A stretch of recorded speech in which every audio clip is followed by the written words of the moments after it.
KCR farm house లో పడుకొని చీకటి కలలు కంటున్నారని అద్దంకి దయాకర్ విమర్శించారు. మీరు టీడీఎల్పీ సీఎల్పీని కలుపుకున్నప్పుడు ఉప ఎన్నికలు ఎందుకు రాలేదని ప్రశ్నించారు.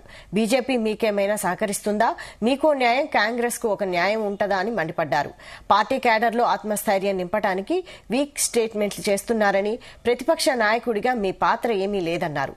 పార్టీ మారిన ఎమ్మెల్యేలపై సుప్రీంకోర్టు ఏ నిర్ణయం తీసుకున్నా దానికి కాంగ్రెస్ పార్టీ కట్టుబడి ఉంటుందన్నారు అద్దంకి దయాకర్.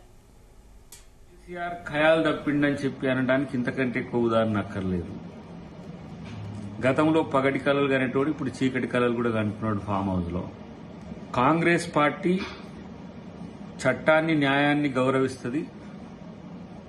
సుప్రీంకోర్టు లేదంటే స్పీకర్ ఏ నిర్ణయం తీసుకున్నా కట్టుబడి ఉంటుంది. కానీ వచ్చిన వాళ్ళందరికీ నైతిక స్థైర్యం నింపడానికో లేకపోతే నేను గట్టిగా ఉన్నా అని చెప్పడానికో ఎప్పుడు కూడా పొలిటికల్ స్టేట్మెంట్స్ అంతా కూడా వీకెండ్ స్టేట్మెంట్స్ వస్తున్నాయి. మిస్టర్ కేసీఆర్ గారు, వచ్చే ఎమ్మెల్సీ ఎన్నికల్లో మీరు ఎందుకు పోటీ చేస్తలేరు?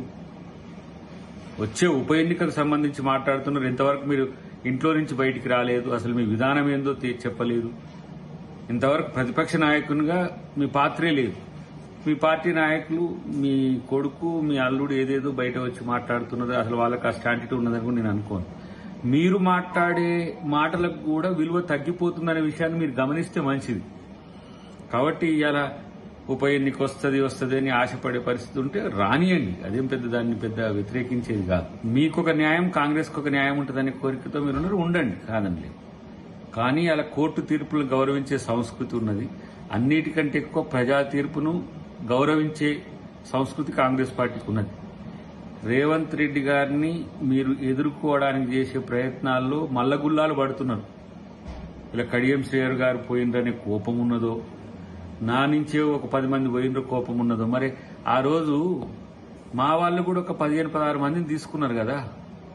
మరి ఆ రోజు మీకు ఎందుకు అనిపించలే? టీడీపీ పార్టీ ఎల్పీనే మొత్తం మర్జీ చేసుకున్నారు కదా, ఎందుకు అనిపించలే? కాబట్టి మిమ్మల్ని ఇంకా ప్రజలు నమ్ముతారు అనుకోవడం ఒక భ్రమ. మిమ్మల్ని ఎవరు పట్టించుకోరు. మీ పార్టీ పరిస్థితి చాలా దీనంగా ఉందనే విషయాన్ని గమనిస్తారు.